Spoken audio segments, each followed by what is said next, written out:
What's happening, guys? I hope everybody had a fantastic weekend. We've got a Super Bowl Sunday scan early, just so that you guys can go ahead and do whatever you got to do before the big game, and hopefully prepare ahead of time so that you can just kind of sit back and relax and watch.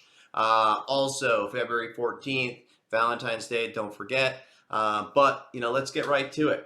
Last week, I think things were starting to really pick back up, at least my style of trading.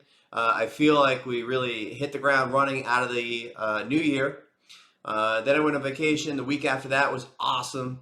And then after that, it wasn't that it was bad. It felt like I was really underperforming compared to what was out there. I was still getting a lot of really good trades, but I just felt like I was either minimizing the opportunity or maybe getting out of the trade too soon or just kind of missing it all together. And it was frustrating because, there was a lot of opportunity the last couple of weeks. But the good part, and compared to maybe prior years and prior issues that I've had, I wasn't going backwards. And I think that's one of the most important things that a lot of traders do is when things are not going their way, they try to fix it, right? They try to maybe overcompensate, oversize, force trades. And one of the things that I did not do was just, you know what? Hands off. I'll wait for the trades to come to me. If they do, great. I'm ready. If they don't, whatever. I don't need to force any trades. It's already been a good year. And we're just getting into February and, just be patient. And so that's the game plan. And that's what I went forward with. And, it worked out really well. So DCFC, I kind of coined the presidential trade to describe this particular trade. We've seen Trump mention, Kodak before, Workhorse, WKHS, and then obviously DWAC, DWAC. So Biden had mentioned that he was going to be talking about or of DCFC, and nobody had really put that connection together yet on the first day of the move, and I think that was in the 680s to 720 range, something like that. I went straight up into a circuit halt, consolidated, and went towards 11s. Almost hit 12. Came back midday. He ended up talking about it, but it still was hanging around. And one thing that I've learned is when there is a national audience, that big, that these things don't just, go right back down. Obviously, yes, at some point they will. However, if it should have pulled back and it's still hanging around, there's a good chance that there's going to be another trade in it. And so, as I wrote in the room on DCFC, I was interested as a potential after hours type of play. And as long as it did not close strong, for me, that's participation. I want to be there. If it closes really strong, to me, that means that there's going to be a lot of people anticipating the same thing as me. And I probably want to sell more just in case it doesn't happen. Because if it doesn't happen, everybody's going to be doing the same thing, and it's probably going to gap down in a big way. So we woke up, DCFC, had a nice gap, started to kind of pull back, swiped up, consolidated, and I just started to buy. I just was accumulating on the dips. It did everything that I needed to see. And I felt like it was worth the risk. If I was wrong, that's fine. I had 929s, 930s from the day before, and I was essentially adding into a winner. And if it didn't work, you know what? It was worth risking what I was already up and, potentially a little bit more. And so scaled into it. And as you guys saw, it went to 19 and change or so. And it really worked out way better than I expected. So I felt good about my exits this time. Usually situations like this, I kind of overhold. And the fact that it went 9 to 19, most of my exits were in the 16 and the 19s. And, I left a little bit on just in case we, had some fireworks and it went, circuit halts or something like that. But other than that, it was a no headache trade. So I was really happy with that and how it performed. Unfortunately, I missed the backside, the nice unwind. 1380s was my level on Friday that I gave the room where that would be kind of the sentiment shift. And down it went, down into the nines. So unfortunately, I missed that one, but it would have been a fantastic opportunity. Little housekeeping as always, t-shirts. I appreciate you guys always leaving the comments. It's all you got to do is leave a key takeaway with the timestamp and like the video. If you want, share it with somebody. We always appreciate that. But as you guys know, it helps us, help you. We will continue to create and put out this content with the key takeaways. Sometimes they're just 10-second clips, sometimes they're 30-second clips. But the idea is those aha moments for other people. Share them with the world. And so this week, picking three, Philip Northcote, Mike B63, and David Allegri. So just email me, webmaster@investorsunderground.com, and we'll ship you out those shirts. Next week, we'll give away probably scans, give away a month of IU, and as always, we give away Icon meals, which is fantastic. So one of the notes I have here is just pay attention in the room. Pay attention because I'm seeing the market really well right now. It's not always going to be the case. Sometimes I'll be, cold as can be. But when I'm seeing things well, I know what traps are forming. I know what I've done wrong before.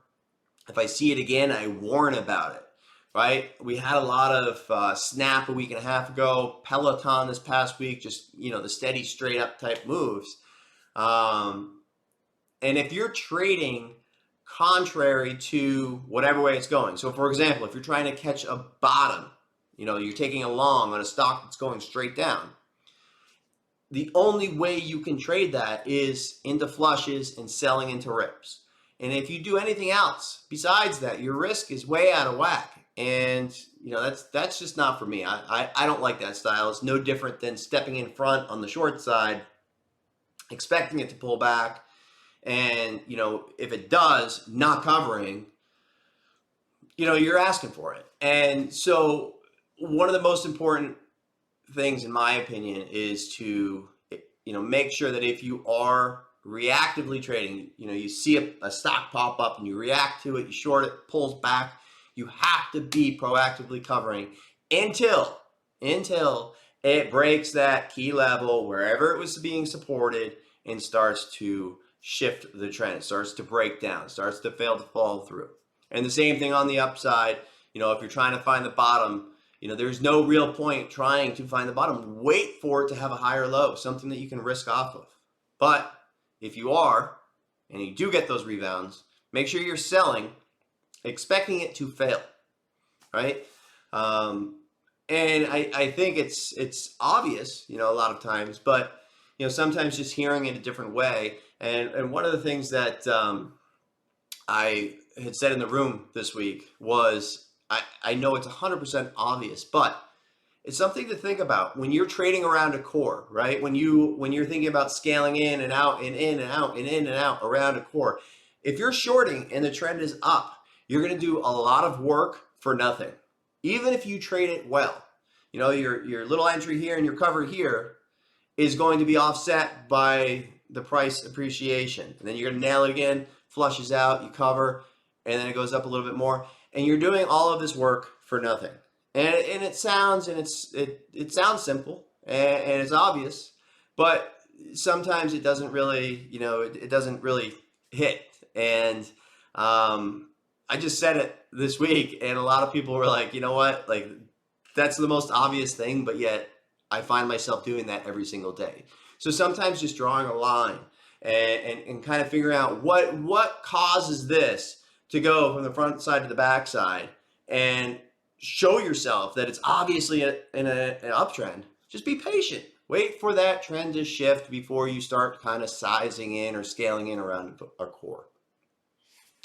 Couple notes for this scan. I had focus on what you do best, and that's really it. I mean, I just see so many people, just like I said, if what's working is taking like a little bit of a break for a couple days, I see so many people just kind of chasing to try to, figure it out and fix that missing P&L. I can't find a trade today. I'll do that one. That was working. I'll try that. goes backwards, right? And you start to dig yourself a hole and you start to do things that you were not doing when you were performing your best. You should always be doing what you do when you perform your best over and over and over and over. And unfortunately, sometimes when we do have a lack of plays, or maybe it's not our style market, we start to kind of veer off the path that got us there. And I think it's very important to always just make sure that you put yourself back on that path. I say this one a lot too, letting everybody else pay for the information. What does that mean?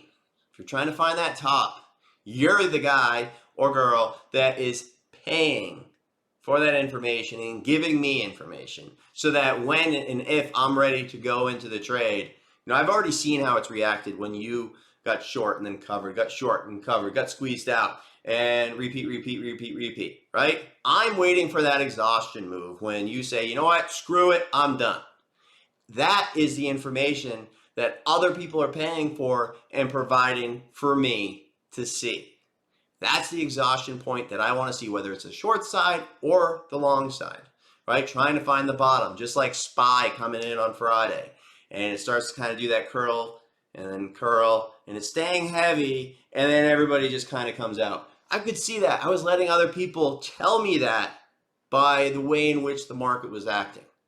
And as it flushed out, I knew there was going to be an opportunity there because everybody was on the wrong side, shoving it down another layer before the actual rebound. So just think about that.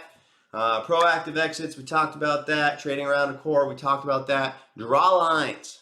Draw lines in your charts. If you don't see it, if you don't see where those levels are, draw them. And every single time I make a trade, I always talk about what levels I'm using, where I would cover into. BKKT. We talked about this one on Thursday and Friday, 720s, 790s, 680s on that one. And when it flushed out, it went right into the 680s. When it ramped up and it started to peak out at 790s, huge unwind. But until then, every time it was bouncing off of it, it was threatening and people were covering. You could tell it was really, really jumpy. And then another one was AMC. And AMC just letting those levels work. And you actually saw, it was on the 2030s line where, you had this huge move up almost to 21. And it starts to pull back and then it comes back and tests that 2030s a bunch of times in bases. Finally fails. It gave a nice unwind, but as it came back, it came right up to 2028, within 2 cents of that key line. And rather than stepping in front of it, you let everybody else step, and then cover into that line, and then you come in. And that is what I was talking about, letting other people pay for that information. You don't need to find the top. You don't need to step in front of things. There's so much range right now, you let everybody else do it for you, and then you come in. There's plenty of, downside, upside for you, even if you don't get that top or the bottom.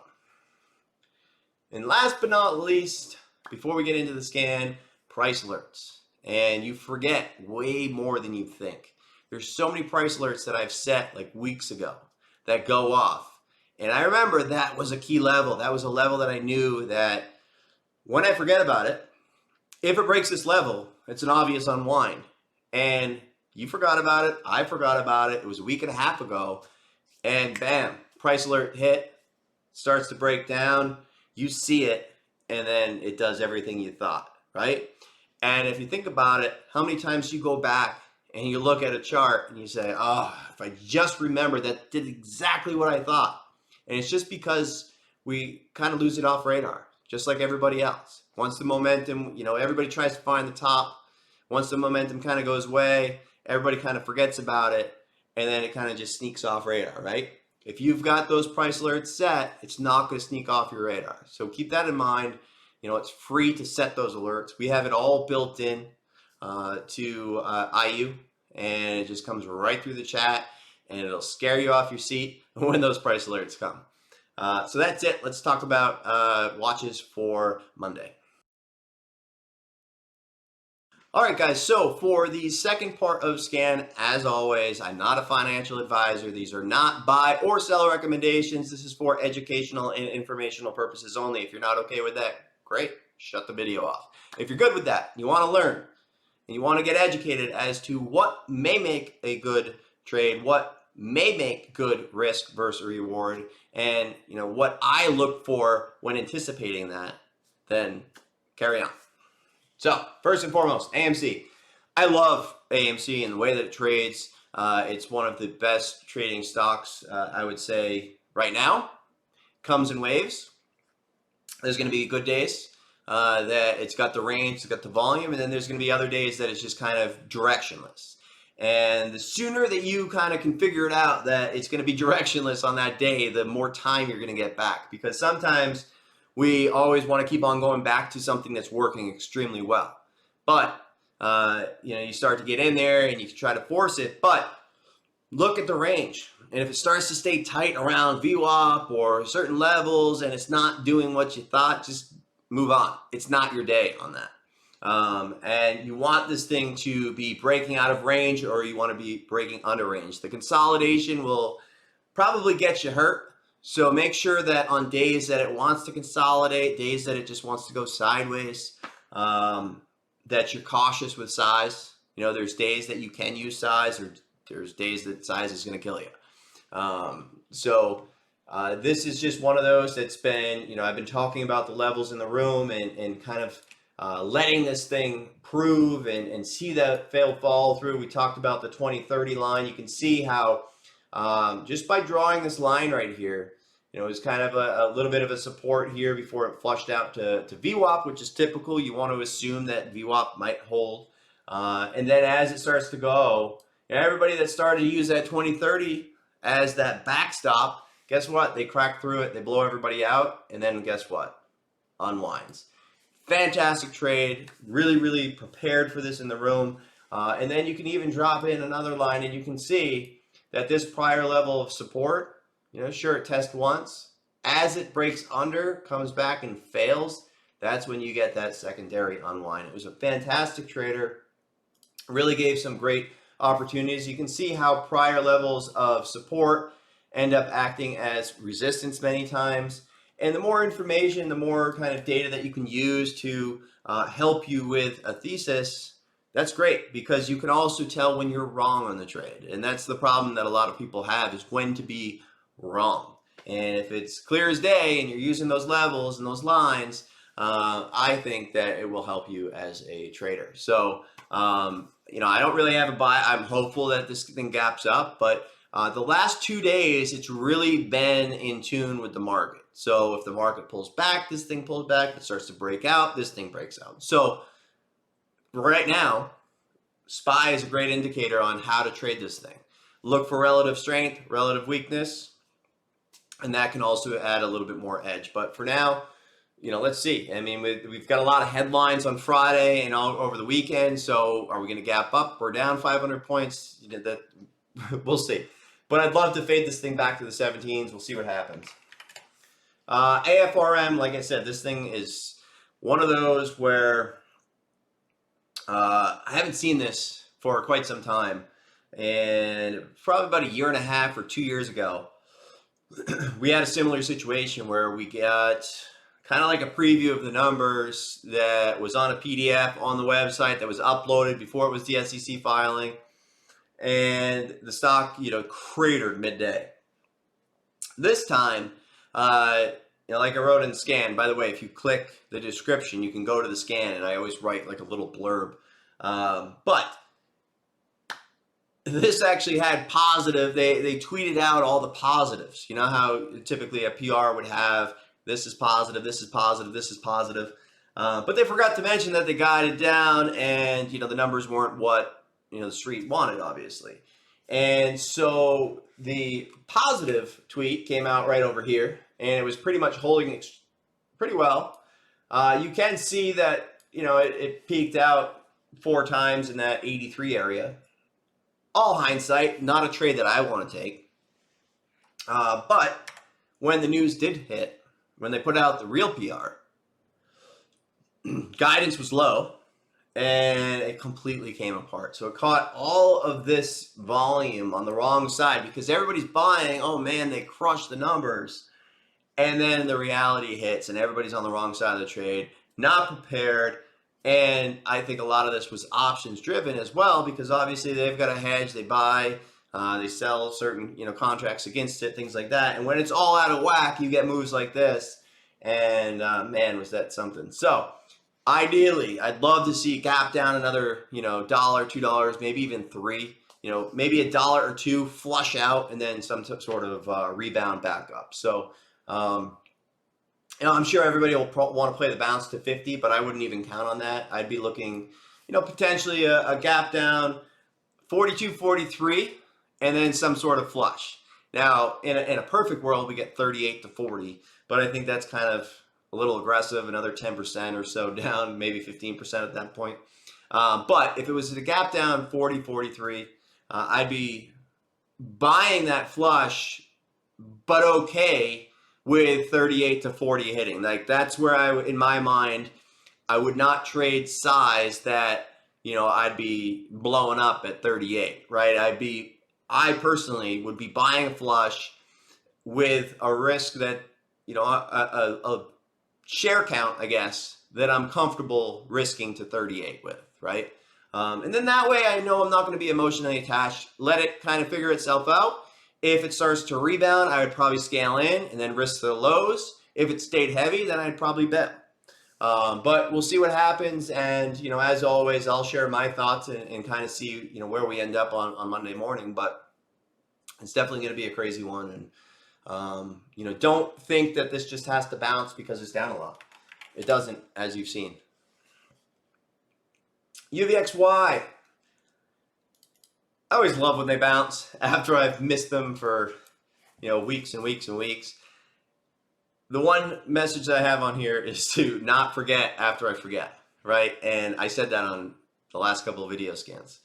One of the biggest things when the market starts to, consolidate and head higher, this starts to kind of decrease your interest because it gaps down 40 cents. You're like, I'm not going to chase it. But you know what? Most times it's a good chase. Most times it continues to go down $1, another dollar, another dollar. So I love when this thing starts to go. It's a great trader. But if you don't know what it is or why it moves, I would not touch it. But it's an ETF, obviously. ETF, related to volatility in the VIX. So, ideally, we get some more capitulation and this thing goes nuts. But if not, don't forget about it. That's the best thing you can do. Don't forget when the market kind of settles in. And last but not least on the main watch is IONQ. One of the biggest things you need to remember here is don't underestimate the front side of the move. We've already had proof before that this thing can move like crazy. This was 19 to 36. So it has a history of huge moves. It also has a huge history of unwinds. So if you try to get the top on this, you will exhaust yourself, right? So on Friday, I traded it. And I traded the parabolic move once it started to speed up. And it flushed out. And I'm covering. I'm not looking to say, all right, this is the day that it's going to unwind. That day will come. It'll be red. It'll gap down. That's the day I'll be patient with it. But days like this, I'm a trader. So be cautious, but I'm hopeful. 18, 19, 20, some type of blow off. The more people that get short, that are trying to find the top, the longer it's going to maintain, the longer it's going to hold up, as you guys know. And that actually was another point that I wanted to make on scan tonight. I forgot to put. But the most obvious trade right now, the most obvious trade is not rewarded, right? Because it's so crowded. So when things are obvious, and it's obvious that this should pull back, it's obvious that this should happen, just wait. Let everybody else, this is the pay for the information point, let everybody else do the obvious trade, especially if you see it holding. And then when they start to come out, that's your entry. That's your edge after they exhaust out. And then the real trade actually comes, the real obvious trade. But they're working out everybody that was doing the obvious trade. And I think that's been shown quite often on BKKT and IRNT. I'll give you an example of that in a minute. But even SENS, and that was one that I have, and I'll go over that in a second as well, on failed follow through.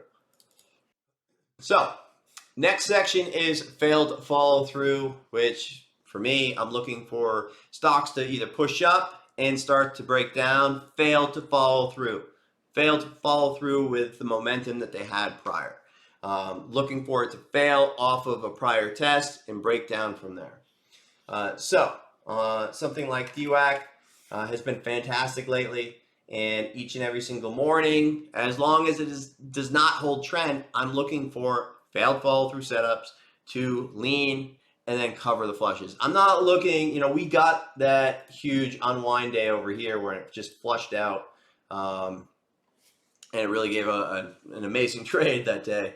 I think it was like 14 points straight down, just quick sneeze, 14 points, done. But fantastic opportunity. Actually, it was this day right here. And every single day it's been a good opportunity, but you really have to be patient, let this thing kind of blow off, and then look to get in. And then if and when it flushes out, you can't be, I'm just going to hold because this one's going to go to 75. It's going to 70.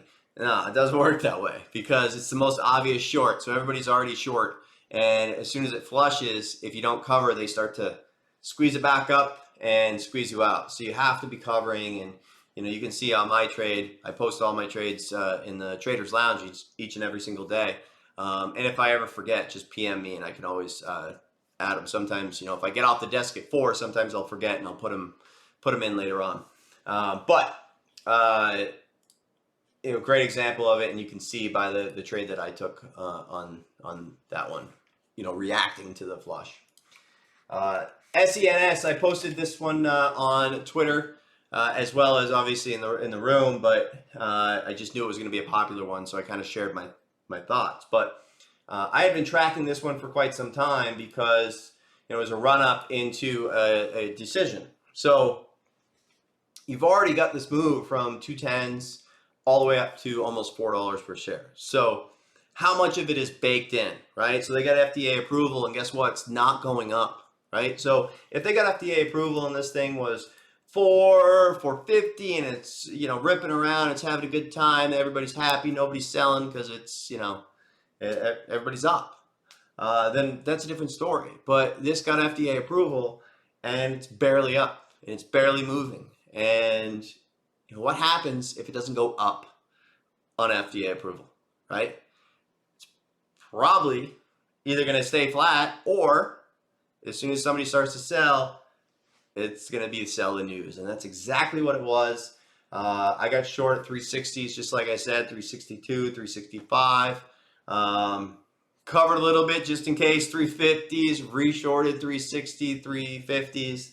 340s, you name it, and it worked out extremely well. So higher the better. I'd love to see a 20-cent gap and then start to fade off again, and then that's probably about it. I don't think you can really get too much more out of this thing unless they raise. I don't know if they need money near term or not.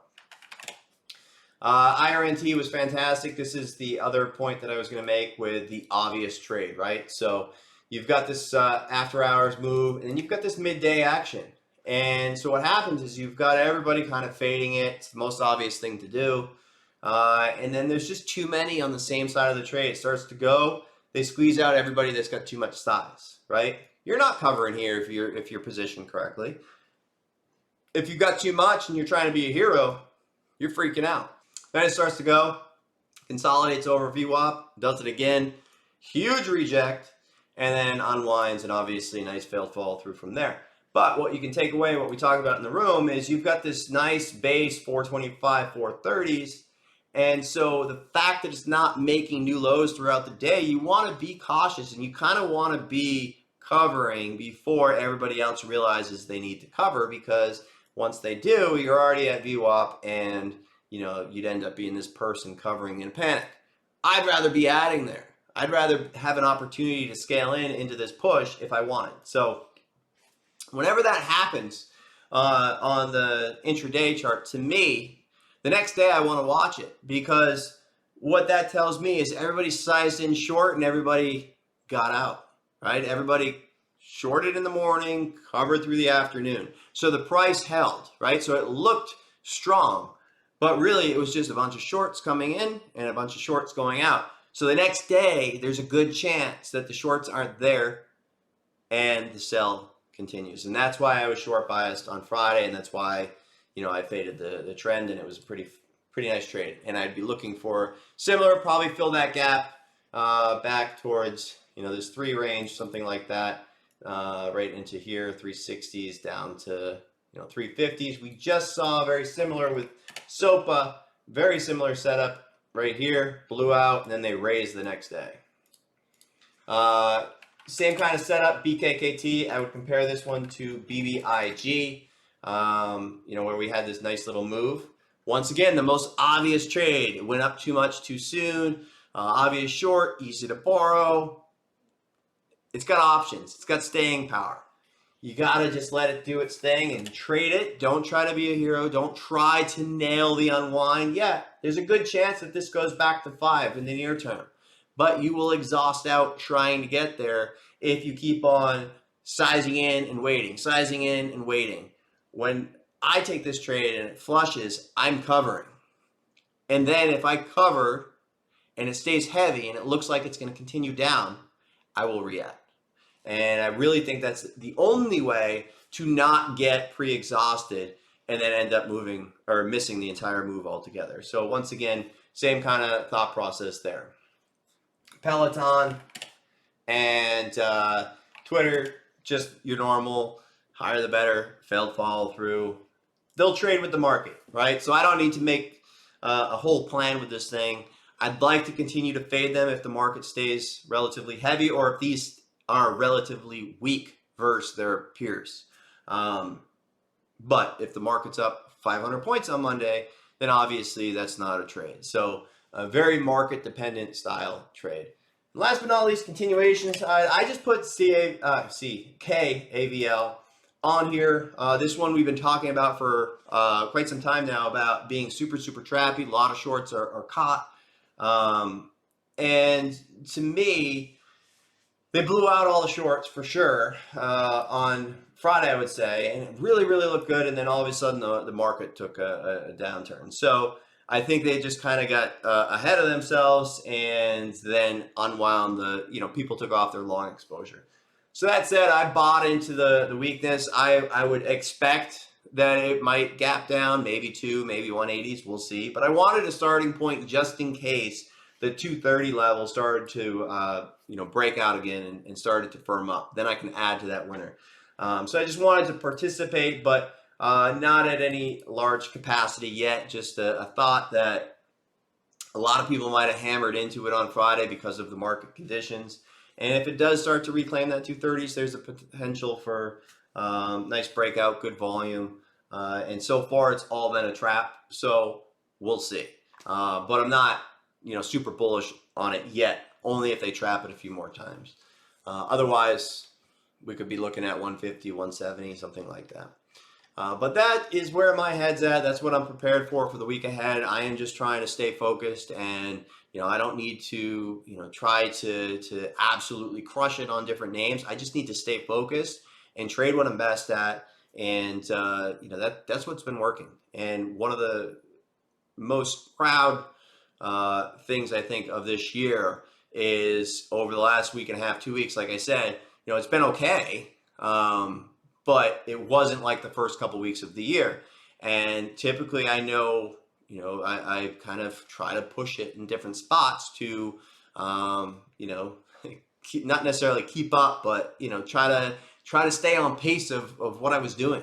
And I was really proud of myself this week anyway, of, just kind of waiting for those trades to come, or I guess a week and a half ago, 2 weeks, waiting for them to come. And this week they just all came. And, I was prepared. I wasn't exhausted. I wasn't like, oh, I just got to make back from last week. There was none of that. and it was, stay firing on all cylinders, keep that account, firm, and really it's about even or up, try to minimize the downside, try to minimize the silly trades, and don't do anything that you're not comfortable with. And one of the things that I say all the time on the broadcast is, if you're not comfortable in a trade, just get out, right? Those are the ones that always give us those headaches, and they make us sweat. And you shouldn't feel that way when you're in a trade if it is a proper setup, high probability, and the stuff that you should really be trading it as part of your process. Most of the time when we feel that way, it's because we're just trading to trade. We don't really have an edge. We're hoping it goes our way. And that is the reality of it, and whether you want to admit it to yourself or not. So I admit it to myself when I do it, and I'll tell you, I'm a lot better trader because of that. So that's about it, and hopefully this was an early scan sent out to you guys pre-Super Bowl. I recorded this Saturday night to make sure that got out there. So have a great rest of the weekend, and we'll see you in the room on Monday.